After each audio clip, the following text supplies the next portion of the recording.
Hey guys, welcome to another episode of Boys, Booze, and Blood! I'm Velfornia13. George, Jug16X on Instagram. I am the Beta00. This is Bert, the last Elm Street Brad on Instagram. This is Edward, known as Beloved Freak. I'm back, bitches! And I'm Alan, Circus Murderer. And you guys were celebrating a special episode because it is number 10. Double digits! Jason! Cheers to that. Cheers to that, you guys. Cheers, my boys. Yes. And then Love you on guys. tonight's episode, we're going to be talking about our dearly departed, the directors who have recently departed, gone, have left us. Yeah, They have departed. They have departed Dearly. They packed their bags and left. I love it. I love it. Okay, so who was the first one to die? Romero? It was This year, yeah. This year, Romero. it was Romero. This year, Okay. And then Toby, George, yeah. what does Romero mean to you? Because he's the father of zombies. I mean, like, Night of the Living Dead was one of the first zombie movies I've seen. Was it one of the first or was it the first? I would say the What? first. I remember I was fucking young when I saw that shit. What- AMC. Okay, so he did not create zombies. I thought he did. I thought he did. I thought he created the word zombie. Okay. I would say he propelled it into the mainstream just Okay. because of that movie. It was an independent film. But Black and white. It was scary. Right, but before it was undead. And Before it then was he's the Undead. one that came up with the word zombie. He's Gotcha. the one that kind of made that mainstream for That's everybody. huge. Huge. That word is Absolutely. everywhere now. Because we don't call them undead anymore. Nope. They're Nope. zombies. And I think it's cool because it's public. It's open to the public, so anybody can make a fucking Night of the Living Dead movie. Anybody, nice. and you won't get sued for it or anything like that. That's why you see Night of the Living Dead and a lot of horror movies playing in the background. Yep. Halloween 2. Free rights. Free rights. Or What he about gets- Toby? gets What do you think screwed. about Toby? His rights. I mean, Texas Chainsaw was fucking epic just because it was just grotesque to me. So, I mean, it's just a lot of genius of the old school is kind of leaving us now. So it's kind of, sad. Yeah. When John Carpenter dies, that'll be really Oh my sad. god, shut Please up. stop. Knock on wood. Oh, he doesn't have that many good ones. Tell us Thing? how you The feel. Thing, Halloween. He doesn't Oh, have that Halloween. many good ones to my childhood like Wes Craven. Yeah. Yeah. But speaking of Romero and Hopper, whatever.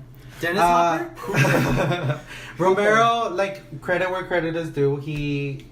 It's the grandfather of the zombie genre, and like we wouldn't have The Walking Dead and any of those good things now. And with Hopper, whatever his name is, Texas Chainsaw was amazing, but the remake was good. Hooper, yes, Hooper. Before they And I don't know Trash what on else. social I honestly cannot tell you what other thing He did. directed Poltergeist. Did he or did Steven Spielberg read? Steven Spielberg Okay, directed it. exactly. But so I still give him the credit. He was Yeah, I for know, what? yeah. The credit for what? He was what on did he set. do? He was on set. Oh, for it. bitch. Okay, so was the caterer. The caterer was on set too. Shout out to the caterer. That's all I have to say about those two. Go, Bert. Well, Night of the Living Dead is one of my favorites.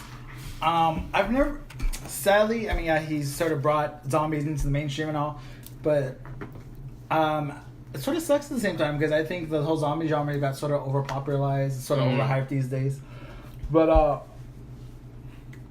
I don't know, it's a simple story set back in '68, black and white. Our lead is African American, which is a huge thing in that Oh, era. that's good Yeah.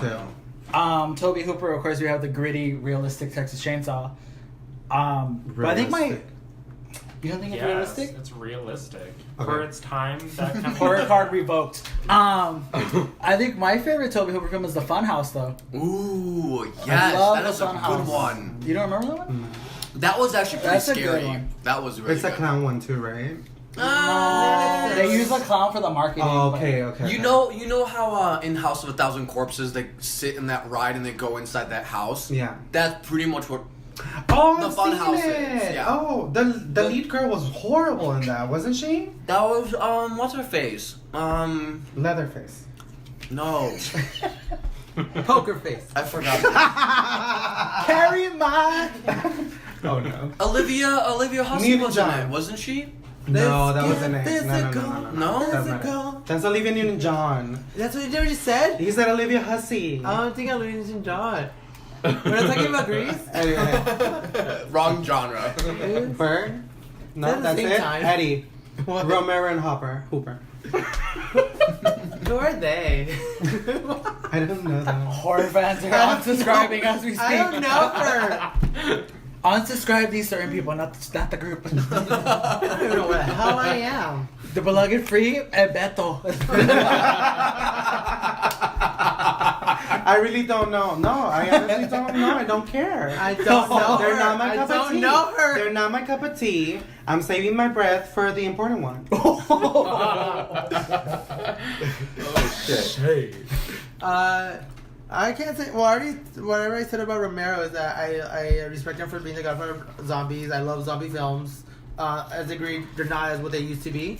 I think they should go back to its roots or just revamp it. Think outside the box of it. But Toby Hooper, I love the Texas Chainsaw. Minus that one fucking guy in the wheelchair. Fucking stand that fool. Franklin? Fuck that fool. Fuck that bitch. He looks Fucking like hate he's him. drooling the I- entire time. Like Pennywise. Come on, Sally, hold my Come on now, Sally.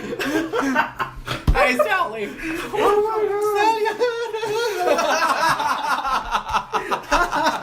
That's my So one problem much with that for a movie. serious episode. This is We a are good not a episode. serious podcast. No, you know what? Fuck that. We're celebrating their life. Yes. We're enjoying ourselves. We're having a good time, and we're talking about movies that they created in their own It's legacy. a roast. Yes. Poor old Franklin.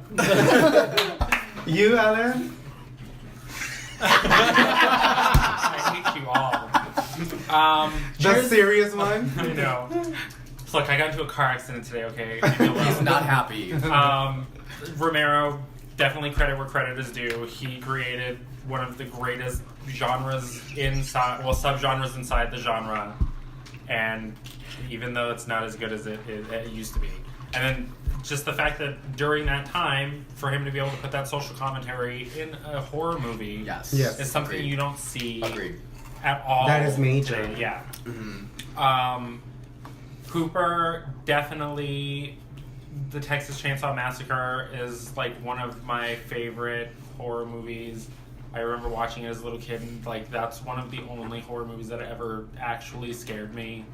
And like just the thought of how dirty and hot and sweaty everything Yeah, is you in that felt movie. it. Like you feel it, and It felt it's gross. so realistic. You guys, when Leatherface hits that guy and the guy starts convulsing, that shit was Oh, hardcore. yeah.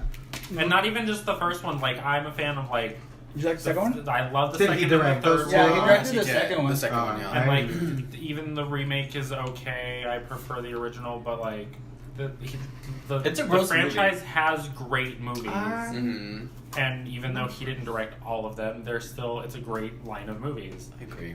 And yeah, I would have actually preferred Poltergeist if he had directed it. I would have been like, that's his best work. Because Poltergeist is just, it's a PG movie. PG. It's For the PG. time. For the time, yeah. And it still scares the shit out of you. Right. Like, Well- and now all these PG-13 movies, even some rated R movies, don't get that feeling.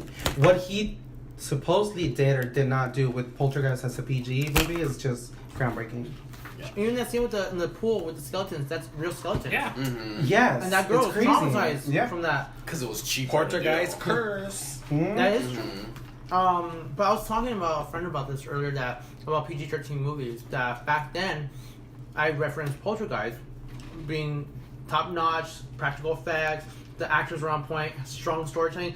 It doesn't matter what rating a movie is; it's how you're telling the story Yeah. and how effective it is. Yeah.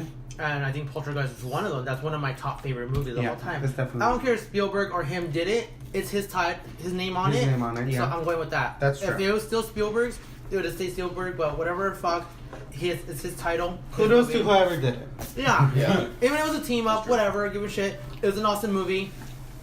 Point blank. Across the board, it was just one of the most best supernatural movies in my eyes. Mm-hmm. It set the bar for movies, for horror, for PG movies, for our horror. Just things like that. So I respect him in that aspect. Texas Chainsaw, I back to it. I love it. One of my favorite scenes in that movie, and it's one of my most terrifying scenes, is that close up of her eyes at the dinner table. Just the image of that. really terrifying. Do you remember it or no? No. Yeah. Yeah. It's the one she's like looking around. Yeah, she's like she's tied up, and all yeah. you see is her eyes, and that freaked me out of everything that whole movie. Just that body of her eyes freaking me out, and I think it takes a smart director to do something. Because like that. I heard that he actually like made her go through thorns and bushes and all that to get the real. You gotta get feel them there. You of gotta it. get them in that mindset. Well, on top of, all the food that they had in front of them was actually just rotting, disgusting, hot, gross, everything. And it was a gross environment. Yeah. So she was actually put in it. Like, she was really in it. And you believed her. But as far as Romero, I love that he, through all this time, he kept up with the zombie genre. And he always stuck true to it.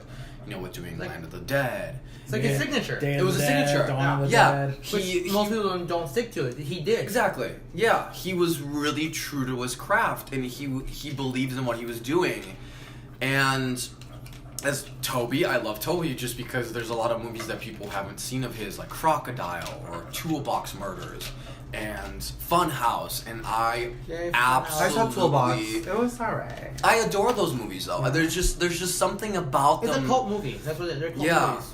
Yeah, there's something gritty about them that, kind of, it's a signature. He has a very gritty, it can feel cheap at times, and it'll feel weird, and it's what his signature is. I wonder if they're all connected. And since that's what he loved to do with zombies, I wonder if they're all connected in different ways. Wait, Romero or Toby? No, Romero's. Well, Oh yeah, zombie- I was talking zombie. about Toby. Oh, well, I'm going back. Sorry. My mind spaced out. I'm sure they're all connected, yes. Yeah. But as far as Toby or Romero, I loved his social commentary because another great director, Wes Craven, who just celebrated his passing. He had a really great way of doing social commentary in his movies as well. Yeah. Like in The People Under the Stairs, his social commentary was how white people treat black people, or just the environment that was happening in town, and everything, and he's very accustomed to doing that as well himself. And Wes Craven is our main topic. I mean, Yeah. that's Yeah. who we want to honor and talk about. That's who speaks the most To the all of masses. us, I Yeah. We'll think. speak to the masses, to the mainstream in horror.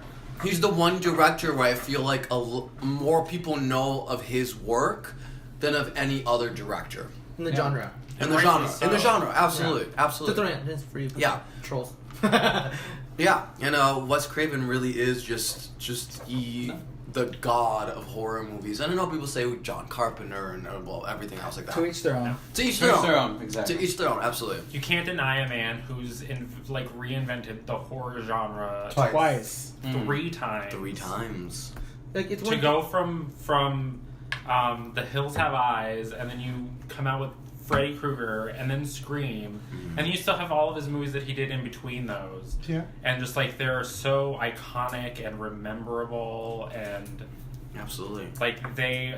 he's the quintessential horror director. Yeah. And not Of this generation for sure. And not only that, I threw it out there, he's also a writer, producer, director. He's done all these things, and he's involved in all these projects. So his name goes even further out than all these other directors because he's done a lot more in the genre. So Yeah. No, I agree. I mean, he pretty much reinvented. He did even his early films. Like when I saw the original Last House on the Left, I was like, it was very much like a independent film. I didn't like it. I prefer the remake, but the nature of it was kind of I felt like after seeing that, and then you see his other films, I'm like, this motherfucker has like a rape fantasy going on. But it's pretty brutal. I mean, that was brutal. Nightmare on Elm Street, it's like he's attacking these girls in their nightgowns and everything. Like, it's just he kind of gets at you in a different way. So it's iconic because of not only the characters he creates, but the fears he employs. It's like, if you're on a family vacation and these freaking mutants just come at you, you're scared. If you're just, hanging out with your friend at a nice, forest getaway, and these 3 freaking crazy people just come and rape your ass, what are you gonna do? But it's just multiple fears. It's like, you're a teenager in a small town, and all of a sudden you get a phone call, and all of a sudden, person in a mask comes and gets you. It's like he ups the ante every time, Yeah. And it's just, he touches on it. Yeah, he's definitely not one note. He is a spectrum of colors. Every movie not every movie he does is different, but he can do different shit. Yeah. And that's amazing. Like my first horror movie that I ever saw was Nightmare on Elm Street, and that just solidified my love of horror. And I just wanted to watch more and more and more horror because of that. And then Scream came out, and I was like, oh shit, like I want more of this. And like there's so many movies, like Red Eye, I was like, they're so watchable, you know. They have that rewatchability aspect of them that every time I want to see a movie, it happens to be a Wes Craven movie. And it's not easy to do because he doesn't stick to one formula and just goes with that his whole career, as some of these other directors are like one note. Like Romero is a fucking zombie director. Yes. Toby Hopper, whatever. I can't fucking get his name right. Toby Hooper is a one note character too. Like he you can tell a Toby Hooper movie, and you can't do that with Wes. Even his most like bad movies, like My Soul to Take, I enjoyed it. Me too. There was a certain like I love the aspect of the guy being into birds, because I like animals and stuff. I like when horror relates to animals for some reason, because it's not that much that you get it. There was a slasher element in it. There was a supernatural element in it. It was just kind of like bullshit, but like I don't know, but it was still his worst work was something that I would want to watch. Absolutely. What about you, Bert? Oh. Well, the hat comes off. The hat came off. Wes Craven is my definitive idol director, as is Nightmare on Elm Street. It's my favorite franchise of all time. You're talking about a guy here who gave up his career as teaching to pursue filmmaking. I mean, once he left his job that was good paying, He still thought of something. yeah, I mean, but you gotta understand, like, there's many times in his career where he didn't want to get typecast as a horror director, but he, you know, that's all that kept coming, what paid him, so he kept doing it. Last House on the Left is, for its time, pretty intense, very violent. Yeah. You know, it's 72, banned in many countries. Yeah. For its realism, it's pretty gritty. Yeah. Houston remake too. Yeah, but that's the remake. Hills of Eyes, another good one. I mean, you're talking about a family who gets stranded. I mean, intense. Rape, blow up the mother. This is a guy who had no Hardcore, yeah, hardcore. Had no bars, no bar. Barriers, no nothing. Yeah. And then you talk about one of the iconic, most memorable films of his career, Nightmare on Elm Street. I mean, this took years for it to come off the ground. I mean, every studio passed on it. No one believed in him. Everyone said, oh, no one's going to find it scary because it has to deal with your dreams. Hence, you know, a studio believed in him, New Line Cinema. Like they say, the house that Freddie built, because that franchise is what put New Line Cinema in the mainstream. That was their bread and butter for like Which a lot of can the be 80s. the house that Wes built, because True, but they believed in Wes. Yeah. Rob O'Shea. Oh yeah, and then he had a couple good ones that I like that I feel don't get that much love, but at the same time there's a lot of films he's done that he's not really a fan of, like Deadly Friend, which originally was supposed to be a PG family film that got turned into an R-rated horror film because of its title. The studio pushed him to make a horror film. It was supposed to be a family film. But a guy and his best friend, this robot, and you know, turned into Studios something. fuck everything up. Thank you, studio. That was actually like that one. Okay. Basketball scene. Oh, I remember that scene. But Serpent and the Rainbow is another good one. People Under the Stairs. Shocker is amazing. I love Shocker.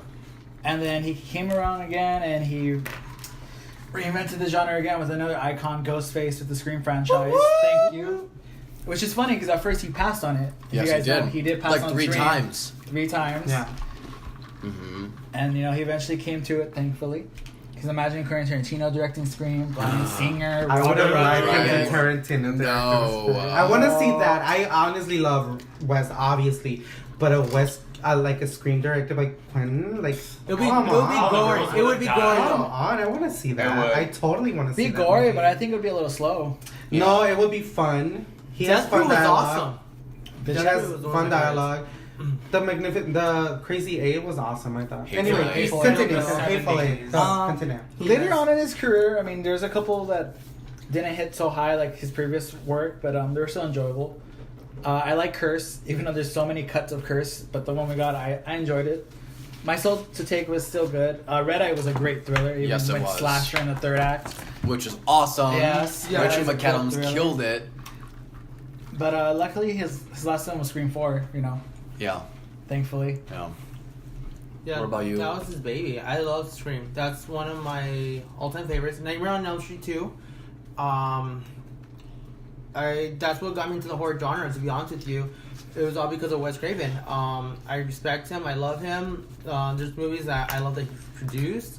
I love movies that he's written. It really saddened me that when he passed, I think I heard it from you guys. Yeah. I think I was at work, and I was going through my Instagram feed, and I saw a lot of posts about him. And I'm just thinking, because I'm a bunch of friends with a bunch of horror people who love him and love his movies, so I didn't think anything of it until I think one of you guys posted that he passed away, and you guys were devastated, and then I read it and I was in shock. I lost my shit. I was like, I didn't even know he had cancer, honestly. No one did. He kept it hidden. It's crazy. It's crazy, it was like 3 weeks after his birthday. Mm-hmm. Don't cry. Sorry. It's just that a lot of his movies and stuff that I loved as a kid, that I grew up with, and it's the only thing that took me out of reality. That horror, it made me, I found comfort in it, and it was his vision that helped me get through hard shit, And that's why I love horror movies, and I relate to strong final girls like Heather and Nightmare on Elm Street and Sydney and Gail and all them. It just bumps me out that he's gone, and I want to see more movies from him, and I think it really sucks that he's gone, and sucks that we lost all these other directors and stuff because we don't have other people like them, and their movies are so memorable, and we all come back to it because we relate to it, and stupid chair. Stupid chair. Guys. But it's just, I think it's important that we remember their legacy and the things we left behind. And then I don't like bad mouthing like all these like. You're gonna mess up your eyeliner. I know. There's supposed to look like that. I'm going for the emo look. Yeah, it's 99. It's the Lauren So- Conrad. It's the Nina Bonina Brown Nina Bonina. teardrop. Yeah.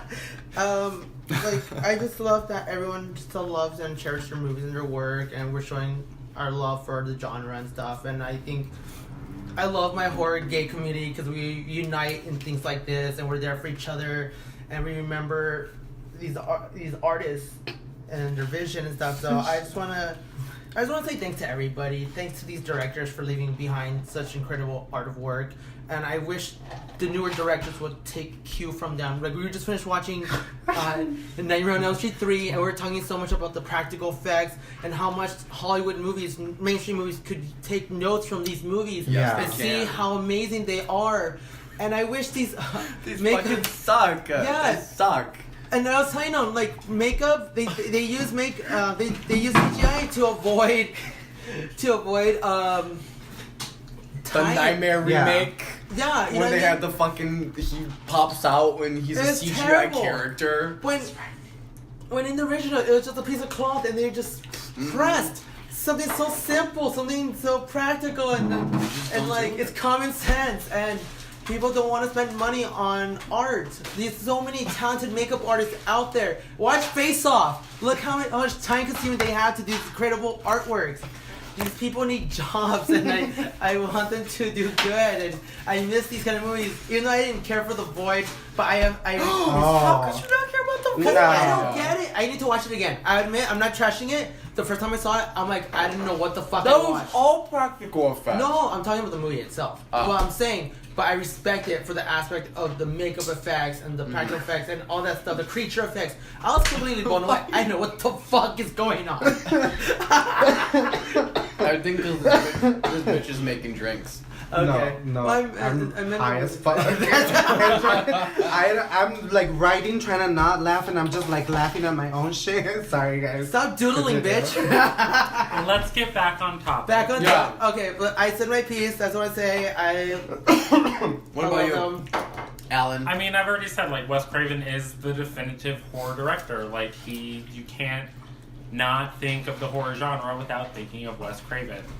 So, like, that's just the way it is. Awesome. Well, what are your guys' favorite Wes Craven movies? No, he has And to say why? his piece. I was just saying my piece. Oh, sorry. Oh yeah, so what you gotta say? Wes Craven just always affected me as a child, just because his movies were amazing.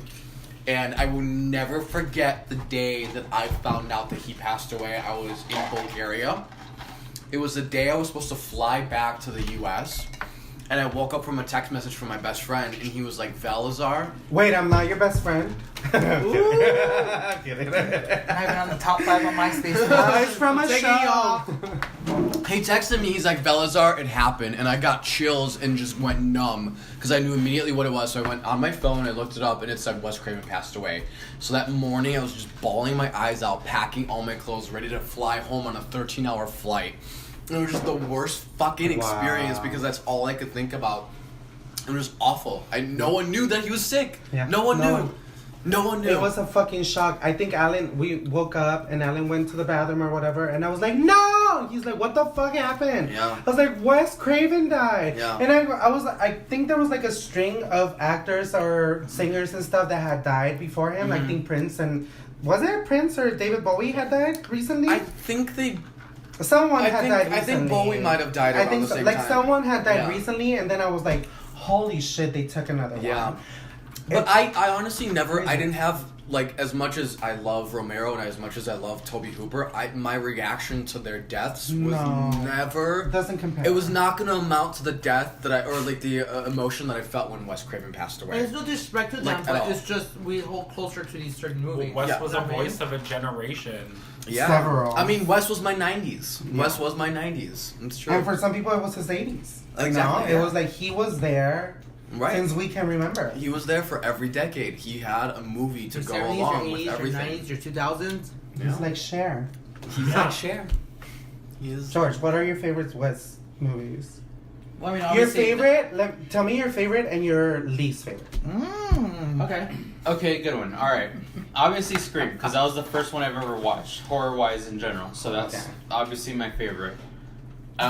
Least was probably Last House on the Left because I really prefer the remake. The remake was so superior. You know, whatever. But there would be no remake without that one. I know exactly. It was good, but I mean, the remake was just so much better. But Uh-huh. obviously, Scream, like, Yeah. but you know what? It is true because he just put so much effort into the genre itself that, like, that was probably like you know, you hear Romero dying or you know, Tobe Hooper dying, and you're just, you know, kind of, you're like sad about it, but you're not as sad. Mm-hmm. Like with Wes, like when I found out and I saw it, like, all over social media, I was like at a family barbecue, and then I was watching the VMAs where Nikki called out Miley. Miley was good. I know, random. I was watching at that same time, and then after that happened, that's when I, you know, took out my phone and I was just like, oh shit, Wes Craven died. And I told my sister because she was there. I was like, did you see this? And she's like, oh shit. I was like, he had cancer. Damn. Like, really? Nobody knew. But I mean, it's just, it's more shocking when they have such a legacy. So it's just more daunting, especially for us that grew up in the 90s with Scream. Yeah. It's like we kind of hold that dear to our hearts for that Super. reason, and it's just he's a household name because of it. Yeah. So it's like you honor him a little bit more just because of the amount of movies he put in and just the effort. Yeah. Agreed. What about you, Beto? Me, my favorite one has to be Scream 3. Nice. You know, I that think would not have happened if he didn't direct Music of the Heart. Oh, which is my least favorite. Really? I liked it. Look at how that worked out. I like that. I just like that Scream 3. Wow. It's funny and scary. Like, a lot of people think it's silly and everything, but I think it has a lot of But scary that's its charm. scenes. I think that's I its think it charm. has a lot of He scary doesn't take It's my, himself too it's my seriously with the personal movies he favorite makes. too. The scenes with the mom and the The ghost haunting. mom, I think they're fucking scary as fuck. I saw that movie in the theater twice, and the scene when the mom's going down in the window was scary. And the scene when she's in the fake house and she's like, the blood. "Mom, come give a hug," and it's just like the music goes ding ding Yeah, ding ding, and yeah. then it puts his arms out and it goes to her. Like, that shit's scary to me. I like the third act more than Scream 2 third act. Oh, come on. Let's not get into that. But yeah, Scream 3, my favorite one. And Scream Music of the Heart is my least favorite one. That's hilarious. My favorite Craven film is Wes Craven's New Nightmare. Nice. It was so Amazing. Original for its time, meta. It was a precursor to Scream with the whole self-referential about the commentary about just film violence affect real life violence, and it was just, I don't know about what about that film I love. I mean, it was the first Nightmare film I saw. Was it? It was. That Oh, was because you're the youngest one. I'm the youngest one. You're a baby. Surprisingly, for a 7-year-old, that movie kept my attention, even though you don't get no Freddy till the third act. Yeah. But it was just story. It was just very well written and directed and everything. My least favorite would have to be My Soul to Take. I try to push myself to love that one because he written and directed it too. Yeah, no one's And gonna the love last that movie. and the last one he had directed and written was New Nightmare. So I'm like, oh okay, but it didn't turn out as great as I hoped it would be. But I mean, it still has some of its moments. Yeah. I mean, I own it. You know, I gotta be part of the collection. I do as well. Yeah. Well, I feel like My Soul to Take was Wes Craven's like remake of Shocker in a way, just because it did with the whole time jumping and the whole like soul jumping and blah, all this other stuff. He was so proud of that movie. And I remember the months leading up to the release, he was so active on Twitter. Oh yeah. And like giving like different kinds of birds every time, like every day there was a different kind, because the movie's about like bird. The guy has affinity for birds. The Ripper. And he I think there was a lot of Wes in that movie, and I think that was disappointing to him that it didn't do good. Right. Because there was so much of it. And well, they even tried to do it in 3D, Yeah. and they They converted it putting last it back and minute. everything. and Yeah, it was a mess. I feel like the studio just didn't have as much faith Passion in it, and like he passion in did. it. Yeah. And that's where it kind of fell apart, and I feel like it would have done a lot better. But I mean, it's a hard movie to sell. Yeah. It kind of is. If he had focused more on the slasher aspect of it and made it more fun slashery stuff, Yeah. because it was very intricate with the 8 people that were born on the same day, and there was like this like it doesn't make sense that whatever. Yeah. Sorry, I was just saying, I think the studio probably interfered the same way they did it with Cursed. Basically. I don't think they had a lot of faith in his vision. I think that's what it was. It happens a lot. If it would have sadly. focused on the Ripper as a slasher, I think he would have become an Like iconic what? slasher. But Because the Ripper looked pretty cool. Yeah. He did, yeah, absolutely. And it's also a thing with him on sets too, because I think there's certain movies where scripts are not even made, and he's like, "How am I supposed to direct this if the script's not done?" Which I think that's why he starts writing movies too. But I don't think people, I think some of the movies that he writes don't do as well. And maybe that happens because he's so nice. He was so nice. People would Yeah. say that he's like the sweetheart and everything. And you're Everyone right. said Like that. there was a lot of times in his movies where scripts weren't done and he was filming. And that's the and one he he was complained like, about. "Shit, like what am I supposed to do with this?" Like I've seen like Scream 3 and 4, I think, weren't even finished by the time they were filming. Yeah. Or there were different versions of Different the script. versions, yeah. And yeah. So I think that's why they played it up as Scream he's 3. too nice to say like, "No, niggas, I'm not gonna do that." He didn't. I think he should have spoken up, probably. Yeah. But he was too nice. I think that's Australian. My favorite one is gonna be Nightmare on Elm Street, just because I am an '80s kid and I remember it in the late '80s watching it as a little kid. It terrified me and I loved it. It's just back to nostalgic reasons that I just love that movie. Even though I think Dream War is my favorite one, or at least close to the first one, but the movie that he directed, I say definitely Nightmare on Elm Street with Scream right behind it. Because Scream is my teenage life right there. I love it. But Scream, I don't think it would have been the movie it is without Nightmare on Elm Street. My least favorite, and it's funny, is that it's gonna be Vampire in Brooklyn. Have you With seen Eddie it? Murphy. Yes. Oh God, I've seen it twice. One time was enough. Yeah. No. I've never seen that. Never seen it. What's bad about it? Huh? It's just it's with Eddie Murphy and he's a vampire. It's just Yeah. Okay. So- it's just You think bad. Music of the Heart's bad? That's bad. It's bad. At least Meryl Streep got an Oscar nomination. She Did did. she? Yeah. Jesus Christ. It was a good movie. I've never seen it. You just said it was. I saw, Who cares? Fake pictures. No, I saw it once. And I was like, didn't like Not it, and real everyone's like, fans. we need to watch because it's Craven. I'm like, yeah, I should probably give it. Like, you know me, I say movies are shit, crap, but I like to give it a second Yeah. chance. So I give it a chance. Nope, still couldn't do it. Yeah. Yeah, no. I'm sorry. Your favorite and least favorite. Well, my favorite is always going to be Scream. That's probably that's the first Wes Craven movie that I remember seeing. Like, being 8 years old, walking into fucking Blockbuster in 1990, late 97, 98, and seeing the floating heads on the fucking VHS box. Everything comes back to floating heads. It's just, I love it. like, and it caught my eye, and then I brought it home and watched it with my mom, of course, and, like, I fell in love with it from that moment. It's one of the greatest slasher movies I can have ever seen, and it's so iconic. What about your least favorite? Vampire in Brooklyn. God. Really, Eddie Murphy. It's just there's a vampire like. But you've seen it though, right? No. I don't know. Who cares? His weave was amazing, though. That was and Jerry that was curls. good He hair. reminds me of Back to America. That's a good one too. But I think like with the general Scream, I think it's because it plays tribute to a bunch of horror movies that we all love. I think that's what we all relate to it too. I don't think so. When I first saw it, I don't think I was like, oh, I remember this. It was something so different that I had ever seen. Well, if you've seen the older 80s movies and then you get to Scream, you see like how it plays like a love letter to those movies. But if you haven't seen those movies and you watch Scream, it got you to want to watch those older movies. I get what you're saying. Like, you get what I mean? Because it plays references on that, especially in the beginning with Casey, where she talks about Halloween, Friday the 13th, all this stuff. Well, I had seen all those movies for sure, but Scream is such a different tone from Nightmare and Halloween and all those movies. Well, it tried to play more of a thriller because it was getting advertised as a thriller. And it was funny, and it was witty, and it was smart, and it had everything. Well, that's what, you it's would kind of want. like a satire, kind of, so to speak.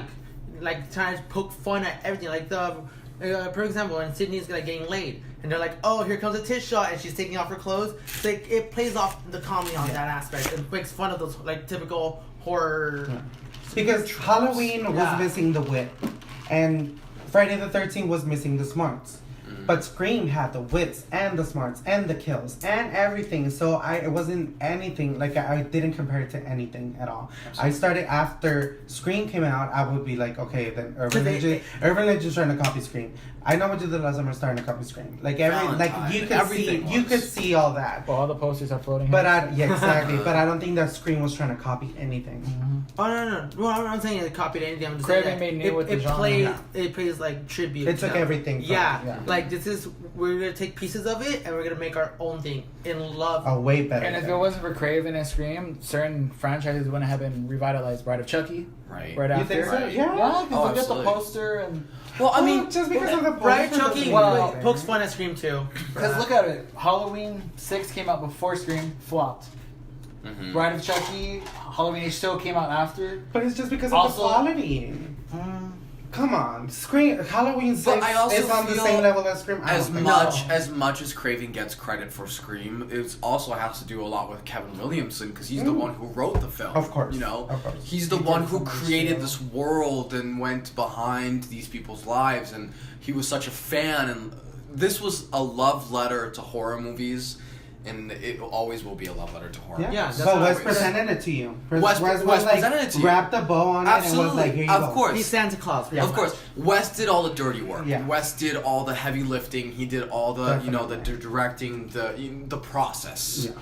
Where Kevin just created the film itself. With the wrong director, Kevin's vision of how the movie was written, it wouldn't translate properly. I don't think any movies before, they're not as witty before because they don't know how to do that. Like, the only one that I could think that's campy and funny is Evil Dead, but it's not supposed to be funny. Yeah. It's not intentional. And then when it did, it went very campy, which I don't mind. I love it. But I thought that was Raimi's... But Scream is not campy. But I thought that was Raimi's intention with Evil No, not Dead. the first one.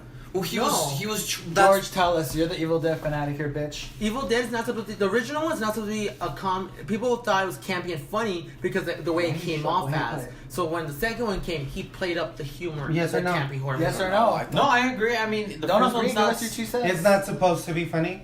It's not supposed to be funny. But it I mean, is. But it It's is. just It's funny. super funny. Not the first one. Yes, Yeah, it is. It's yeah. The first Evil Dead I thought was scary. When I first I watched don't it when find I the was first younger. one humorous. The second one, yeah, but that's intentionally humorous. The Right. second one. Yeah, First one, I that's don't exactly what But- he's saying. The first one was unintentionally humorous. I was laughing at I those never heads and laughed. shit. I was scared. Oh my god, that deer scene. That's in the second one. That was the best part. that was the that's second the one? second one. That's in the second one. That was funny. Well, there to was me. okay. There was Yeah, no funny. The man. only thing funny in the first one to me was just Bruce Campbell's reactions in certain scenes, but I never got yeah, groovy.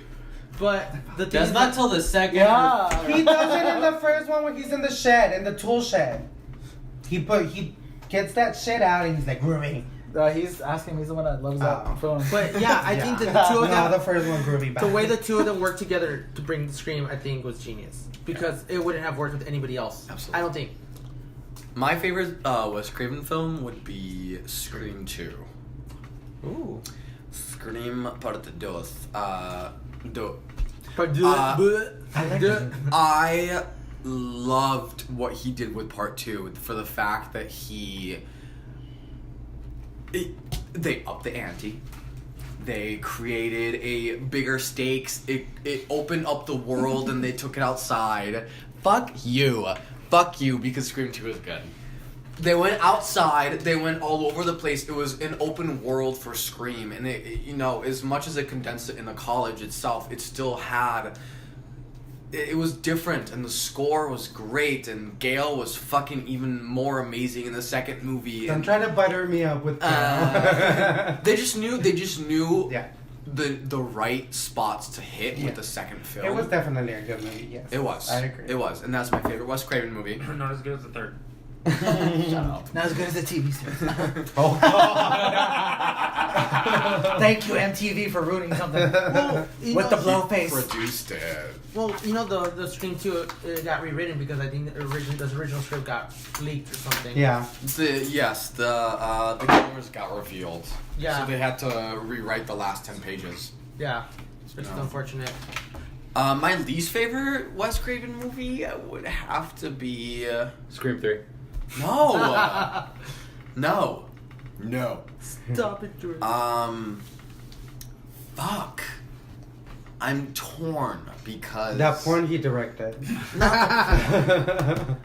as Porn's good as porn. much as I want to love My Soul to Take, Okay. that movie is just a mess. Understandable. It's a total fucking mess. Total mess. mess. Could have been great though. It could have He been great. He could have made another slasher icon out of that. Yeah, if he, it could have been great. It could have been fantastic, and it would have had, it had its own franchise, But yeah, I mean, Deadly Blessing is a good movie too, but I was kind of bored watching most of it. It was it was one of those things where I was just like, fuck, a religious horror movie, Amish. like Amish. Ugh, I'm bored. Which is still original. There's not a lot of It was Amish original. It horror, was you know? original. Yes. The Amish does was it scary original. enough. Sharon Stone and there. Sharon Stone. Sharon Stone is in Sharon it. Yeah. Stone.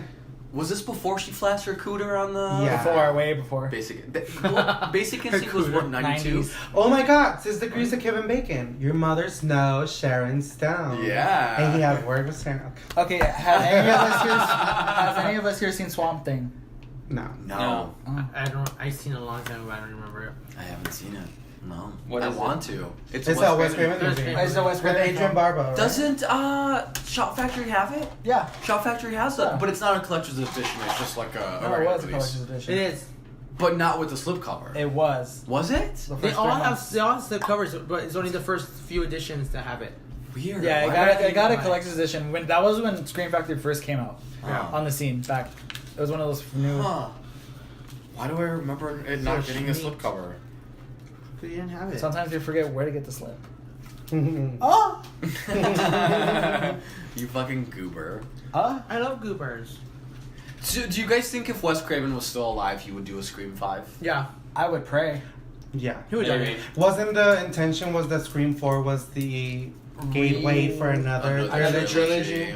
Like Kevin Williamson already had the outline He had the outline treatments, for yeah. the. I think it had to do with maybe they waited too long for a fourth one because I mean box office receipts. No, you know weren't It what? good. wasn't no, but they said it wasn't bad because overseas they did good. That's like they overseas. even okay, but money combined, like they did good here and good overseas. They didn't do as good here as they hoped. Right. But Kevin Williamson did say there was totally like money and possibility for a next one, but then this happened. And he was still alive when we got the TV show. But after they did the TV show, I think it went downhill, and then maybe instead of a Scream 3 season 3, they would have had a Scream 5 with someone else. I could tell you why they also got delayed. Which also ties in with Scream 3. It's because of the Columbine shootings and all that stuff. That's why Scream 3 couldn't. They had to change the setting to the Hollywood theme. Yeah. Because of that happened, and a lot of What was the setting before and that? the violence was all toned down. Yeah, all the violence got toned down. That's why they're More humor. Yeah. So that's why Scream 3 had to be different. It couldn't go back to like the Woodsboro's, because Scream 1 and 2 took place on a school campus too. So it can't be with kids in jeopardy because of those Columbine shootings and stuff. So they had to change the setting. Do you know what the treatment for 3 was instead of Hollywood? Stu was supposed to It come was back with as me. the killer. Yeah. Because I remember reading the script and like the first Like the script, Kevin and it was Williams still version? in Hollywood. There were different killers and a different opening scene, but it was still Hollywood. I think that was just setting. another vamp after, like another version after it. But Okay. originally it was supposed to be like another Yeah, I heard campus. 2 versions. Has there been another fucking rewrite? And Stu then came back as the um, killer, and there was should one watch where that possibly Dewey was one of the killers. And then that's why they had to wait it out Do you remember for that? for movies to do the 4th one. That's why it kind of takes place again with the kids. Woodsboro, and they're back in high school. They had to wait it out for all the bad press and the movies to leave because they Whole couldn't. fucking decade. 11 Yeah. years though, yeah. And that was the most brutal But you gotta one, think too. about it. It's not just the movie industry, the music industry. All these was things brutal. change Which when one? these Scream shootings four? happen, Scream four? and Yeah. these shootings continue to happen. Oh, And yeah. it even happened with elementary schools, not even high school kids anymore. Yeah, the So a same. lot of studios were like very scared because they're getting blamed and shit for it, And now you see that it was not their fault at all. and it wasn't their fault. Like Manson and Columbine. Yeah. I'm gonna blame the movies, man.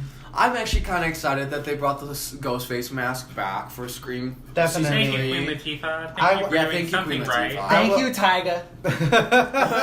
Kiki Palmer. I like Kiki. I don't mind. I will just watch the show just Well, because it's only they brought 6 or 8 Six episodes. episodes. 6 episodes. Six yeah. episodes. But I will watch it solely because they brought the mask Yeah. back. When it comes out, it's a 3-night event, so they're gonna all automatically release the first 3 Yeah. episodes. Yeah.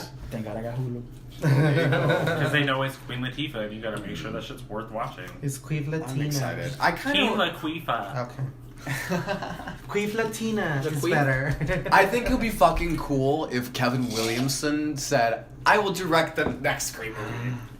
he better. That'd be fucking also, cool. his If movie he- got in trouble too with killing Miss Did you- Tingle. did you- I think Kevin's gonna want to direct when he has nothing. It's no. Teaching Originally, it was killing Miss Tingle. Yeah, Right. but they It was released it rated R as teaching. Teaching Miss Tingle. because of Columbine Right, shit, right, and that's right. around exactly the time that movie came out. Yeah. That was a good movie. I I love liked that that. movie. Yeah. I would have liked loved to it. seen it as a R-rated movie, but Yeah. I loved it. Yeah. I wanted him to do more movies. It flopped, unfortunately. Mhm. But I would like to see him direct It another really movie. did flop. But, But again, it's just bad timing. yeah. I But agree. now that everything has passed, I think he should come back to the genre and direct Well, he's doing TV shows still. movies. I want movies though. I know. But I don't know. Well, if his name he's- doesn't sell that big like it did back in the day. It doesn't. It really doesn't. I mean, that was 90s right there. he though. sells more TV show now than he can. I mean, he had Dawson's movie. Creek, he had H2O, he had The Faculty, he had I Know I What You love Did Last Summer, he had Faculty. Scream. That's a Yeah. whole bunch of shit right there with him. He fucking exploded. It's just not the same anymore for him. He got the money. He's set.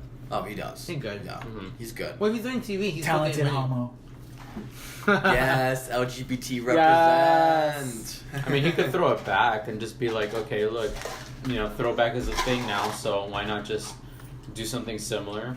You could do it. I'm But- waiting for him to write a fucking throwback movie. You know, Okay. he's probably got some scripts just like stashed away. Probably. Probably. There's just no one wants to take a chance. Mhm. But I mean, like I said, maybe because of all the remakes that are being successful, like It and everything, they might start rebooting. Mhm. But You then never know. reboot Kinda movies that exciting. needs to be rebooted, not Yeah. just for the sake of it. Like Like, it, for I loved it, the original TV series, but I only loved the kids aspect, not the adult. And I think and I think everyone agreed with that, and that's why it's smart that they played this remake as just a kid. Well, and it's nice to see like the graphicness that we now get with it being a movie rather than a TV special. Yeah. like when they rip off poor Georgie's arm. Oh, like, that was a good surprise. If they had done that in the original TV version, I would have loved it 10 times more. Like than it I went ever there. do. It was not afraid to try to hurt Yeah. and kill these kids. Like it and clearly lets you gruesome. know that this is a fucking movie. And An they can do R-rated whatever fucking they movie. Fucking want. So, Agreed. but it's movies like those that are shows or whatever that needs to be revamped for the wider audience, not movies that already has a following. Don't do that to the fans. Learn your lessons. Oh, this is your Texas Chainsaw. That was a good one. The remake? Oh yeah. I love the That remake. and the Evil remake. Dead. That was Yeah, I Evil Dead. love The the Evil Evil Dead. Dead. I love the Evil Dead and Dawn of remake the Dead. more. Those, Yeah. those were excellent Well, remakes. the remake's way better than here. Yeah. But like Friday, Nightmare, all this shit. I Don't like do the Chucky. Friday remake. Don't remake Hellraiser. Don't do that, please. Anyway, But anyway, thanks for listening, you guys. We really appreciate you joining us for this special double-digit episode. Episode 10! Woo! We also do want to talk about how we are coming up or creating with a mystery box. And we are going to just combine, all of us are going to get something. We're going to combine it in a box. little gift. A little gift. And we're going to have it for one winner. I think by the end of October. What do you guys think? Should we announce it on Halloween night? Like around Halloween, we'll announce a winner. Yeah, we'll announce a winner around Halloween, and we will send you a box of goodies, but you are not going to know what's inside of it. All you would have to do is just talk about us. Talk about us, repost help us promote our Subscribe, name on share, there. retweet. share. We'll give you all details in our Instagram page at Boys, Booze, and Blood, so you guys Yeah. better check us out on But there. throwing the idea out there. And we also want to say thank you to everybody for listening to us and hanging out with us with our live feeds. And we appreciate every single one of you guys. Speaking of the So- live feeds, the month of October, we're doing all Halloween type movies. Yes. So next keep week on the lookout. next week we'll be in South Pasadena at the Sugarman Gallery. We'll also be live feeding. We'll be going to a lot of the original Halloween filming locations. Yeah. Can't wait to share that with you guys on Instagram Live at Boys, Blues, and Blood official. We got And horror nights this We week have also. Horror Nights this Thursday. Are we doing live feeds for that too? No. Sure, why not? We'll go live video here and there. Yeah. Maybe Yeah. not the whole night. Not the whole night, no. Me and George will be at the Hollywood Forever Cemetery on October 21st for the Night of the Living Dead screening. We'll turn up for Romero there. We'll be there for Romero in his memory. If you guys can get tickets or somehow if you guys do go, come say hi to me and George. This Yes. is awesome cemetery, by the way. Mm. I live right there. And like Alan said, since it's the month of October, we'll be doing a lot of Halloween-themed films. For example, Hocus Pocus, House on Haunted Hill. One of the special ones will be Trick or Treat on the 30th. Yes. Make sure to tune in because we'll all be wearing our Halloween costumes while watching Trick or Treat on our live feed. So excited. And That's probably the night that we're going to announce the mystery box. yeah, Yeah, that's I fine. did. That's Yeah. fine. So it's Surprise, gonna be it's gonna be yeah. a fun, awesome night. So So all of October, get ready and to I be think we're also spooky. doing other little small events too, right? For during October. Yeah. Like we do like maybe like a pumpkin carvings, or we do like other Halloween stuff, just for the spirit of Halloween. 'Cause we all love Halloween. Yeah, make sure to keep an eye on our YouTube channel because we'll be adding more content for you guys. Yeah. Yeah, a lot more stuff for you guys to check out. So. But thank you so much for Thank you, listening to guys. us. Boys, Booze, and Blood out. Bye.